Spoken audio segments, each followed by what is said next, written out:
Buon pomeriggio a tutti, benvenuti all'ippodromo Arcoveggio di Bologna. Stanno partendo i cavalli della prima corsa, una prova per anziani con gli allievi in salchi. Sono in 12 al via. Autostart che inizia a prendere velocità, si ritrae molto Calamity Vets che parte distante. Problemi per il 9 di Bliss del Circeo. Stacco con l'errore di Belene Cis.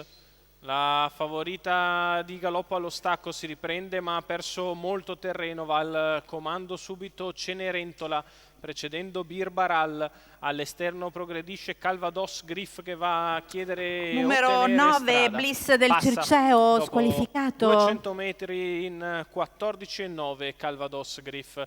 Seconda posizione per Cenerentola a precedere Numero Birbaral, 3, mentre Cenerentola si industria Leo, squalificato. al largo Bluez Numero che prova a 12, risalire. Calamity Vets, squalificato. 39 per i primi 400 metri di corsa con all'avanguardia Calvados Griff al suo esterno Bluez che va ad apparigliarlo, poi in corda Cenerentola con in scia Birbaral, va a fare la seconda pariglia al largo avendo recuperato dopo rottura Belenecis.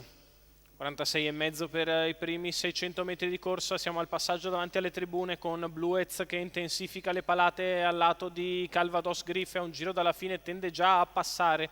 1,1,6 per gli 800 metri iniziali, Bluez è passato al comando, inseguito da Belene Cis, non tiene il contatto invece Calvados Griff al chilometro in 1,16,5, prova a muoversi dalla corda Cenerentola. Bluez al comando, Belene Cis gli si pone in scia, poi al largo Cenerentola che si porta dietro Birbaral, gli altri più indietro a 400 dalla conclusione con l'allungo di Bluez, 1.31,6, 1.200, Bluez in vantaggio, prova a industriarsi al largo Cenerentola, alla corda Belene Cis e Birbaral, quando siamo a 250 metri dalla conclusione Bluez è in evidenza, passa la piegata finale in 15,5, entra in retta, arriva in vantaggio, ci prova al largo Cenerentola, di dentro Belene Cis, Bluez è in controllo però, Bluez che nel finale stacca e vince facile da cavallo declassato. Bluez vince netto nei confronti di Cenerentola e di